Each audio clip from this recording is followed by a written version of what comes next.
Hey everyone, I recently picked up the Wilson NCAA Final Four indoor-outdoor basketball. It's made out of composite leather.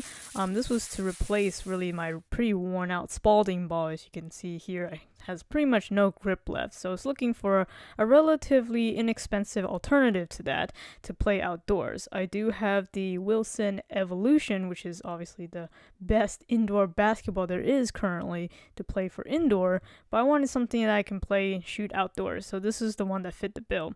I was able to pick it up relatively inexpensively for less than $20 off Amazon. This is the official size 7. It does come in the other two smaller sizes if you need that.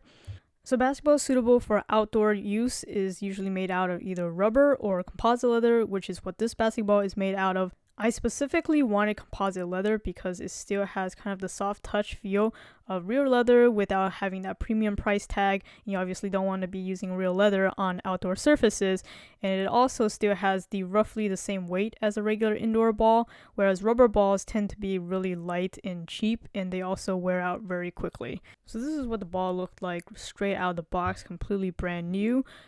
What I do like about Wilson basketballs in general is that they have slightly deeper channels, so it provides better grip. This version in particular only has the logo or printing on 2 of the panels, whereas, for example, the Spalding one here kind of duplicates it on 2 sides. So I do prefer the Wilson design so that it's kind of minimized the less grippy areas, because parts where it has the paint is really not as grippy as, no paint.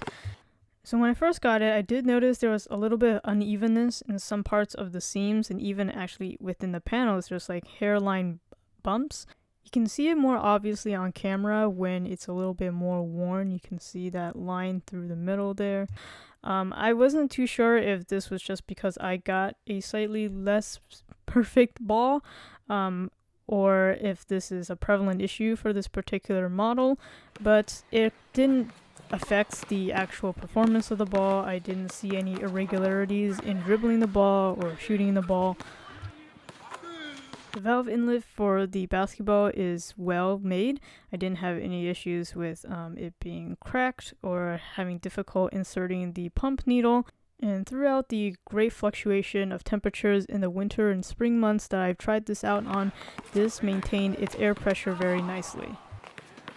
Now, I don't play for a team or anything like that. I just play recreationally for fun.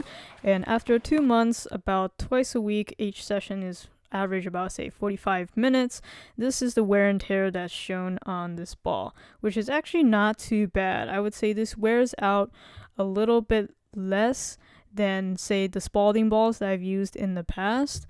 And again, I use this exclusively for outdoor courts, which of course will be much more rough compared to the indoor courts.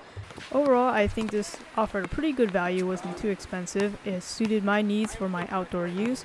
It had pretty good grip right out of the box, so I think if you chose to use this primarily for indoors, this is still a good composite ball to go with.